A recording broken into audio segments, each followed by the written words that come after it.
Kalau dia berakhir, apa yang akan ditinggalkan Jokowi sebagai legacy? Apakah setumpuk utang? Apakah sumber daya manusia yang sudah mumpuni? Ini sudah 6 tahun pemerintahan, atau sebenarnya hampir 6 tahun. Kita tidak melihat tanda-tanda keberhasilan yang luar biasa.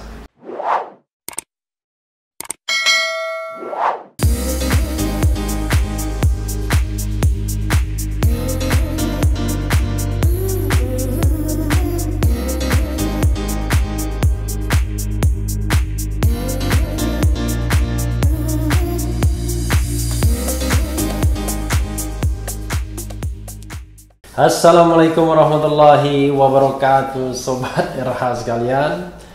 Jumpa lagi kita di channel yang keren ini, Keren Cadas.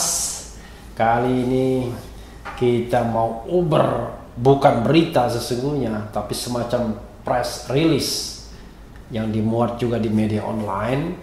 Dan ini uniknya dari relawan Jokowi sendiri yang bernama Baranusa. Nanti kita tahu apa itu Baranusa, dan kritiknya pedas sekali terhadap pemerintahan Jokowi. Makanya saya tertarik membacanya, bukan karena kritik pedasnya, tetapi karena yang melakukannya adalah justru relawan Jokowi sendiri. Mungkin jauh lebih objektif kalau yang melakukan kritik itu adalah lingkar dekat Presiden Jokowi sendiri, atau orang yang memang dari awal mendukung Presiden Jokowi sebagai presiden, atau terpilihnya Jokowi Widodo sebagai presiden. Ini judulnya evaluasi 6 tahun rezim Jokowi berkuasa. Hasilnya miris, tanda tanya. Yang memuatnya 86online.com ya. Saya sudah konfirmasi kepada, tadi nanti kita lihat siapa itu ketua Baranusa ya. Yang jelas memang ini press release mereka. Barisan Relawan Nusantara atau Baranusa merilis hasil diskusi mendalam mengenai evaluasi 6 tahun rezim Jokowi berkuasa. Dalam catatan Baranusa, selama pemerintahan Joko Widodo berkuasa, terdapat sejumlah catatan yang membuat miris karena dinilai tidak mampu membawa perubahan bagi Indonesia seperti yang dimaksudkan dalam agenda prioritas pemerintahan Jokowi, yaitu nawacita dan revolusi mental ya. Raport merah pemerintahan Jokowi ini menjadi tanda tanya besar untuk bangsa Indonesia ke depannya. Berikut adalah catatan evaluasi 6 tahun rezim Jokowi berkuasa yang dikutip 86 online dari siaran pers Baranusa. Evaluasi 6 tahun rezim Jokowi berkuasa. 6 tahun sudah rezim Jokowi berkuasa, namun apakah sudah membawa perubahan baik di bidang ekonomi dan politik, hukum keamanan dalam kurung Polhukam, sosial dan juga budaya? Itu pertanyaannya. Barisan Relawan Nusantara, Baranusa, merefleksikan 6 tahun pemerintahan Jokowi dengan judul evaluasi 6 tahun rezim Jokowi berkuasa di Jakarta, Kamis 2 Juli 2020. Sudah lama ya, tapi menarik untuk kita bahas karena sekali lagi yang melakukan evaluasi ini adalah relawan Jokowi sendiri. Mengundang sejumlah narasumber dari berbagai kalangan aktivis, pengamat serta akademisi, di antaranya Sekretaris Jenderal Front Pembela Islam FPI Munarman. Wah, luar biasa ya. Aktivis 98 yang juga Ketum BRN, Badan Relawan Nusantara, Edi Satarigan Girsang. Wah, ini berimbang ya. Satu blok sana, satu blok sini. Ketua Umum Baranusa Adi Kurniawan. Nah, dengan Adi Kurniawan ini saya sudah konfirmasi bahwa ini memang benar press release dari Baranusa. Muhammad Jokai Kastroini Almaida, Koordinator Nasional 1 Aspal, Olisias Kultom akademisi, dan Abdul Razak Wawo dari Forum Alumni Perguruan Tinggi Jabodetabek. Dalam diskusi yang dipandu oleh Deti Arsanti dari Komisi Nasional Perempuan, Komnas Perempuan ini telah menghasilkan sebuah kesimpulan bahwa pemerintahan Jokowi dari 2014 hingga sekarang tidak mampu membawa perubahan bagi Indonesia seperti yang dimaksudkan dalam agenda prioritas pemerintahan Jokowi. Ya, ini agenda nawacita dan revolusi mental yang pernah digaungkan Jokowi JK pada tahun 2014 yang lalu. Infrastruktur dan hutang luar negeri. Sebenarnya bukan hutang, tapi utang. Tapi sering disebut hutang ya. Infrastruktur yang digalakkan pemerintahan Jokowi selama ini juga dianggap belum mampu memberikan efek positif bagi perekonomian negara dan rakyat Indonesia, di mana infrastruktur tersebut dinilai hanya mampu mencetak hutang yang numpuk hingga mencapai ribuan triliun rupiah tanpa memberikan pemasukan bagi keuangan negara secara signifikan untuk membawa masyarakat yang adil dan makmur serta Indonesia maju yang diharapkan. Luar biasa kritiknya ya. Menurut laporan Bank Indonesia (BI), posisi utang luar negeri ULN Indonesia pada akhir kuartal 1 2020 sebesar 389,3 miliar dolar Amerika Serikat atau setara dengan 5,796 triliun rupiah, kurs 14.890 rupiah per dolar Amerika Serikat. Ini belum termasuk utang BUMN ya, baru utang negara saja. Infrastruktur juga dinilai tidak sejalan sesuai fungsinya seperti tol, pelabuhan dan bandara yang seharusnya menjadi pendukung bagi jalannya roda perdagangan dalam negeri. Namun yang terjadi malah hanya menjadi roda perdagangan asing untuk memuluskan impor bahan dari luar negeri. Bahkan perdagangan dalam negeri terkait ekspor bahan produk dalam negeri ke luar negeri pun lemah serta kurang berjalan. Artinya infrastruktur dibangun bukan untuk memperkuat serta meningkatkan infrastruktur negara, namun hanya untuk kepentingan asing dan pemburu rente. Luar biasa ya. Padahal kita tahu bahwa infrastruktur adalah kebanggaan andalan Presiden Jokowi ya, kalau kita melihat kinerja pemerintahan Jokowi. Jadi yang dibangga-bangga pembangunan infrastruktur memang terlihat perbedaan yang signifikan, tetapi kalau kita bicara dampaknya bagi perekonomian nasional, lalu kemudian dampaknya bagi kesejahteraan masyarakat, nah ini yang menjadi persoalan.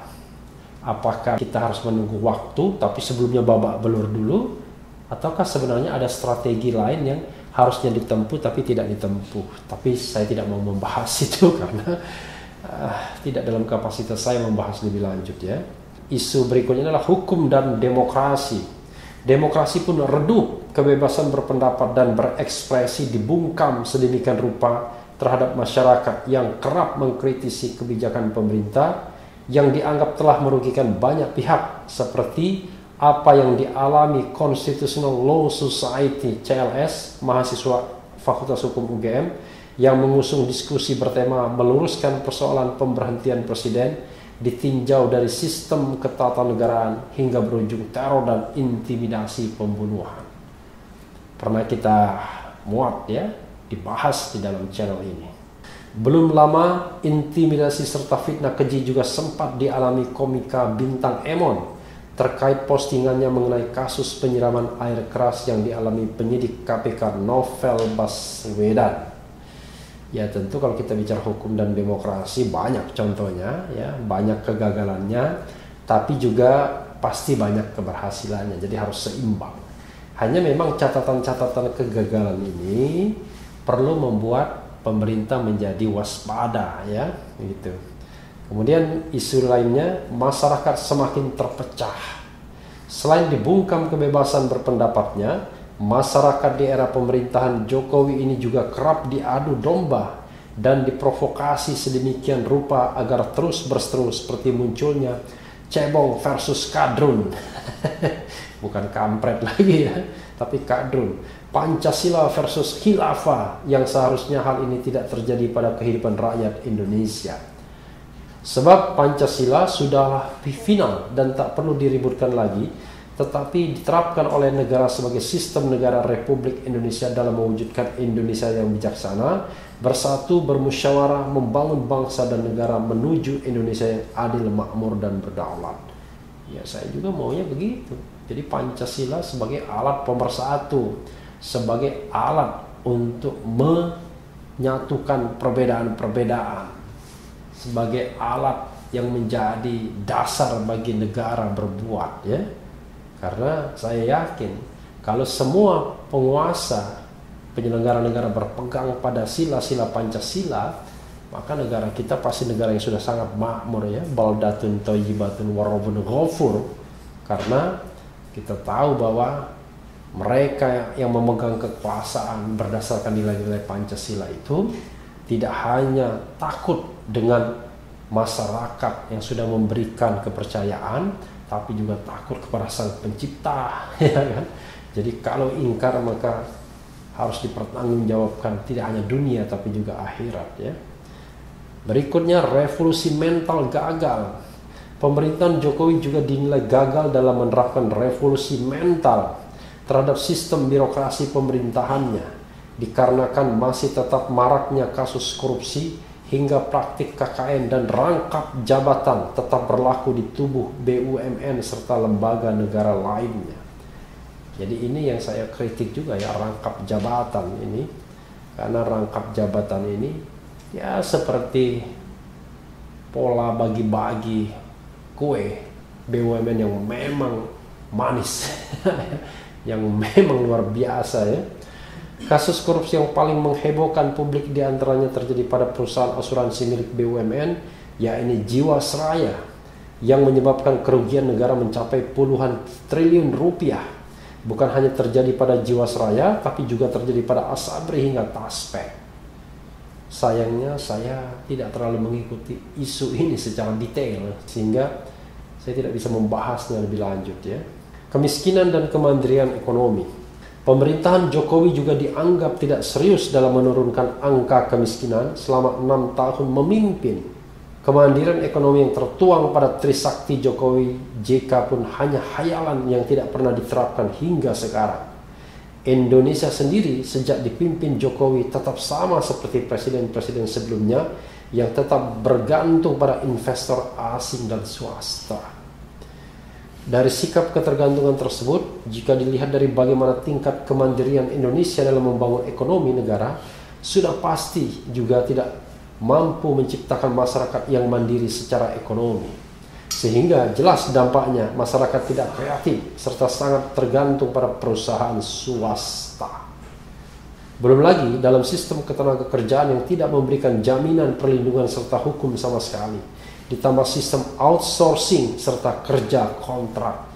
Ditambah lagi dengan munculnya Omnibus Law, RUU paling banyak ditolak lapisan masyarakat dari kalangan buruh, mahasiswa, dan lain-lain yang sekarang ini tengah digodok oleh Dewan Perwakilan Rakyat DPR bersama pemerintah. Omnibus Law tersebut dirancang dengan sebagai bahan untuk mempermudah investor masuk ke Indonesia. Omnibus Law tersebut dirancang sebagai, ya dengannya tidak perlu sebenarnya.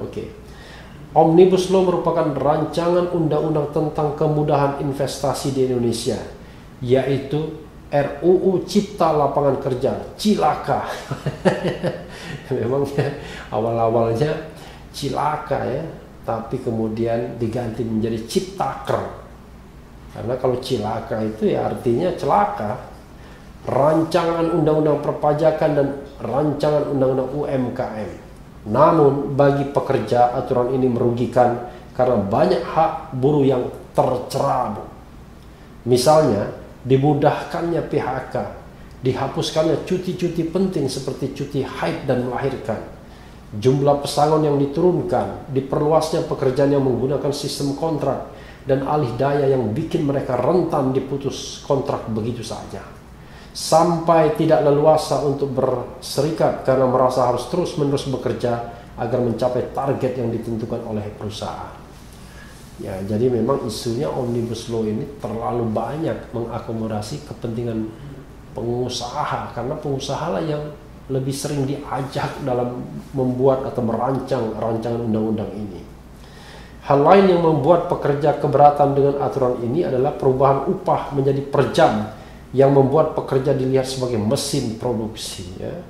Sementara bagi pengusaha dan investor, aturan ini menguntungkan karena Mereka nggak harus menanggung risiko dari apa yang ditakutkan oleh para pekerja. Luar biasa ya. Secara garis kemiskinan, Indonesia sendiri memiliki jumlah angka kemiskinan yang terbilang sangat besar. Bahkan menurut Bappenas, angka kemiskinan berdasarkan data Badan Pusat Statistik BPS di Indonesia pada jumlah penduduk miskin pada September 2019 sebesar 24,79 juta orang. Belum lagi pada masa krisis ekonomi global yang disebabkan oleh COVID-19 saat ini bisa lebih besar dari data angka tersebut. Ya, mungkin saja. Karena tiba-tiba orang langsung menjadi miskin karena tidak ada lagi penghasilan. Yang tadinya mungkin penghasilannya puluhan juta, tiba-tiba nol ya. Bahkan Bappenas sendiri memproyeksikan jumlah angka pengangguran, jumlahnya sampai 2 ya. Di Indonesia akan bertambah 4,22 juta orang pada 2020. Sementara Kadin sendiri, Kadin itu Kamar Dagang dan Industri ya, mengatakan sejauh ini angka pekerja yang dirumahkan dan di PHK sudah mencapai 6,4 juta orang. Berbeda dengan angka dari Kementerian Ketenagakerjaan yang hanya 2,8 juta orang yang dirumahkan dan PHK. Wow, sangat fantastis ya. Maksudnya fantastis perbedaannya ya. Perbedaannya 2 kali lipat ya, lebih bahkan 2 kali lipat. Selain terbebani PHK, masyarakat Indonesia juga dengan kenaikan iuran BPJS serta harga BBM yang tak kunjung turun. Maksudnya masyarakat Indonesia juga terbebani ya. Padahal harga minyak dunia sedang merosot tajam. Bayangkan, coba bagaimana bagi driver online dan pekerja harian lainnya. Belum lagi bagi mereka yang hanya menjadi pedagang di kaki lima. Anggaran besar tapi penanganan COVID-19 tak jelas. Pemerintah menyiapkan dan menggelontorkan kurang lebih hampir 700 triliun atau sebesar 695 triliun untuk penanganan COVID-19. Mulai dari penanganan kesehatan, sosial hingga pemulihan ekonomi. Tapi sudah sejak virus corona diumumkan sebagai darurat kesehatan oleh pemerintah, hingga kini masih tidak jelas penanganannya seperti apa. Pasalnya jumlah angka positif bukannya menurun, justru malah terus meningkat. Luar biasa ya. Persoalan pendistribusian bansos pun kisruh akibat data yang tidak tepat sasaran hingga pelaksanaannya yang semrawut di lapangan. Stimulus pemulihan ekonomi pun tidak transparan dan sangat berpotensi penyelewengan serta berpotensi dikorupsi. Ditambah dikeluarkannya Perpu nomor 1 tahun 2020 tentang penanganan COVID-19 yang telah menjadi Undang-Undang nomor 2 tahun 2020 sedang digugat Prodem dan lain-lain di Mahkamah Konstitusi. Berpotensi kebal hukum serta berpotensi melahirkan skandal BLBI baru. BLBI itu bantuan likuiditas Bank Indonesia ya. Negara bobol gara-gara BLI itu sampai ratusan triliun juga ya, 160 triliun kalau tidak salah. Ironisnya undang-undang ini tak menyebut tentang pandemi corona sedikit pun, ujar Edisa Girsang yang biasa dipanggil Eki. Apa enggak berbahaya jika dibiarkan seperti itu, sementara ancaman gejolak sosial sudah semakin berada di depan mata. Jokowi marah, ancam reshuffle dan bubarkan lembaga negara. Menteri atau presiden yang salah? Luar biasa. Relawan ini ya. Sepertinya tidak tahu juga kenapa dia begitu. Situasi tersebut memicu kemarahan Jokowi kepada jajarannya. Bahkan Jokowi sendiri mengancam akan merombak menteri-menterinya serta akan membubarkan lembaga negara yang hanya menjadi beban. Namun demikian, kemarahan Jokowi tersebut dipertanyakan. Yang salah menteri dan lembaga atau presidennya? Pertanyaan tersebut dinilai wajar lantaran semua itu adalah hak prerogatif presiden dan presidenlah yang memilih serta mengatur itu semua. Ya, itu kan kalau Presiden Jokowi menerapkan presidensialisme, betul-betul berkuasa untuk merekrut orang-orang terbaik. Tapi ini kan presiden terbelenggu oleh balas jasa ya dari partai-partai politik dan tim pendukung, termasuk juga mungkin para cukong-cukong pemilu ya.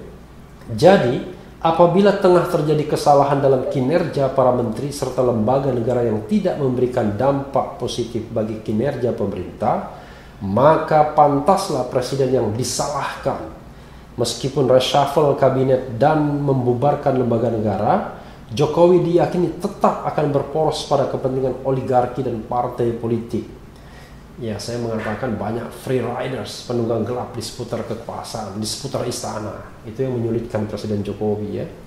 Jokowi sendiri sudah pasti tidak akan berani keluar dari poros tersebut dikarenakan ada jasa yang besar yang membawa Jokowi untuk masuk ke istana menjadi orang nomor 1 di Indonesia. Jakarta, 2 Juli 2020. Salam hormat Barisan Relawan Nusantara Baranusa. Ada tambahan sedikit. Hingga berita ini dirilis belum ada tanggapan dari pemerintah terkait dengan evaluasi yang dirilis oleh Baranusa ini. Ya mungkin pemerintah nggak penting ya. Karena memang ya kita punya mulut 1, telinga 2, maksudnya harus lebih banyak mendengar. Tapi kan kita tahu jarang sekali pemerintah di dunia ini yang suka mendengarkan kritik. Biasanya yang paling suka didengarkan adalah pujian. Padahal saya katakan pujian itu bisa memabukkan. Nah, terhadap tema-tema yang dikemukakan Baranusa, saya juga kemudian bertanya-tanya. Sebenarnya kalau kita mau lihat keberhasilan pemerintahan Presiden Jokowi sampai hari ini, apa yang kira-kira patut dibanggakan? Awalnya saya misalnya membanggakan proyek infrastruktur, tidak bisa dibohongi. Pertambahan ruas jalan, ya, pelabuhan, jembatan itu terjadi. Dan itu masif. Bagi kontraktor, bagi BUMN yang melakukan pembangunan itu adalah prestasi. Karena tugas institusi itu adalah memang menjalankan kegiatan itu. Tapi persoalannya adalah apakah dia men-trigger ekonomi. Nah, ini menjadi patut dipertanyakan. Kenapa begitu? Karena tadi ada tuduhan, wah ini cuma memperlancar asing dan pemburu rente saja. Ya memang, mungkin infrastruktur yang dibangun ini baru akan terasa beberapa tahun ke depan. Makanya saya pernah mendengar misalnya kritik dari Prof. Emil Salim. Dia mengatakan, kalau ada dana yang terbatas, apakah membangun manusia atau membangun infrastruktur? Kurang lebih begitu, saya memilih membangun manusianya. Nah, rupanya Presiden Jokowi mungkin karena dia pengusaha awalnya, yang dipikirkan adalah membangun infrastruktur. Padahal human resource kita masih sangat lemah ya dibandingkan negara-negara lain. Padahal kalau kita membangun manusianya, manusia itu bisa men-trigger pertumbuhan ekonomi. Sekarang pada era pemerintahan jilid 2 ini, Jokowi mau mengutamakan yang namanya sumber daya manusia. Baru berjalan dari Oktober, November, Desember, 2 bulan, katakanlah 3 bulan Januari, dan mungkin belum ada realisasi apa-apa, tiba-tiba kita dihantam COVID-19. Semua negara mengalami kesakitan yang luar biasa karena COVID-19, tapi persoalannya adalah program-program yang mau dijalankan itu belum well established, terutama program baru peningkatan sumber daya manusia. Dan sekarang rasanya Indonesia mengalami tekanan budget yang luar biasa. Utang-utang yang bakal jatuh tempo itu bisa saja kemudian makin mendera kemampuan pemerintah. Ada suara-suara yang mengatakan misalnya yang disampaikan oleh Ketua Umum PA 212, kalau tidak mampu mengatasi ini semua termasuk COVID-19, mundur saja. Saya katakan menuntut seorang presiden mundur itu boleh-boleh saja, sah-sah saja, sepanjang itu disalurkan dalam jalur konstitusional. Jadi tidak boleh sembarangan mendesak, memaksa, apalagi berbuat makar ya. Tapi tentu penegak hukum bisa membedakan mana yang makar, mana yang melakukan tuntutan secara proporsional dan secara konstitusional. Karena toh yang kita harus selamatkan ini adalah bangsa ini, bukan penguasa. Penguasa bisa berganti, tapi negara harus tetap selama-lamanya. Kalau bisa, sampai dunia kiamat. Demikian juga bangsa Indonesia tetap harus selama-lamanya. Kalau bisa juga sampai dunia kiamat. Tapi pemerintah bisa berganti setiap 5 tahun sekali. 2024 pemerintahan Jokowi akan berakhir.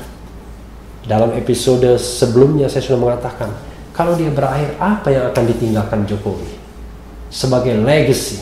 Apakah setumpuk utang?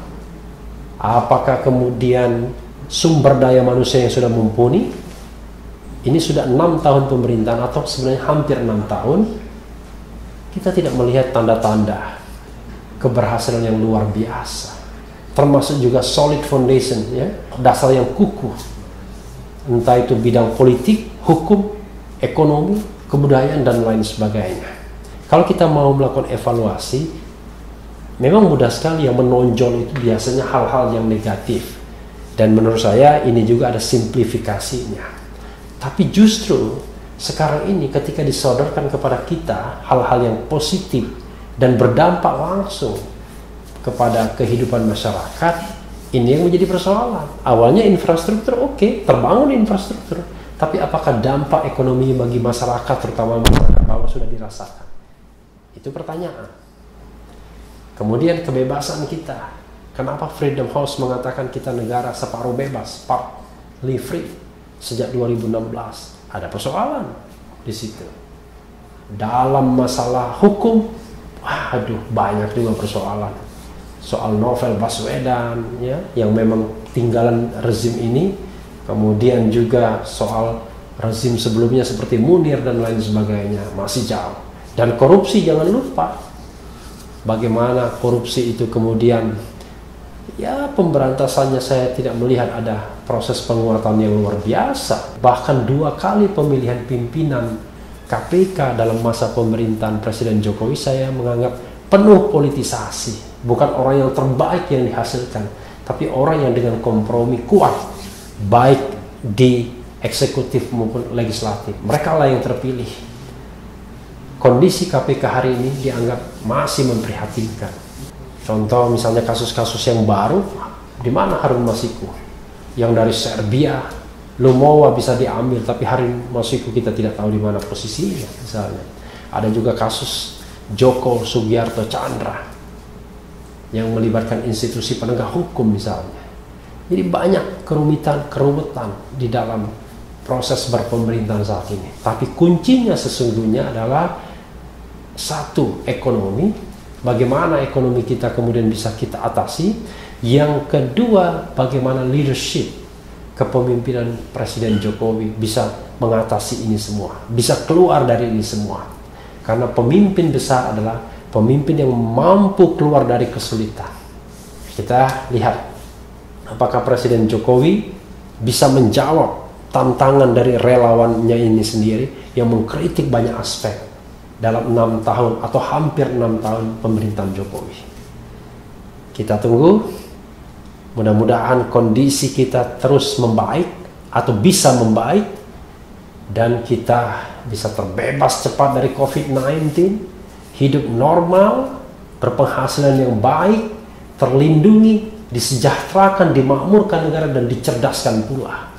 Dan yang paling penting adalah tetap di channel ini, karena di channel ini Anda akan dirayu, ditipu, dicecar, dibaperin, diuber pula di jalur khusus. Karena channel ini adalah channel yang mengancam, memeras, dan membenci. Jangan lupa subscribe, like, comment, and share. Ciao.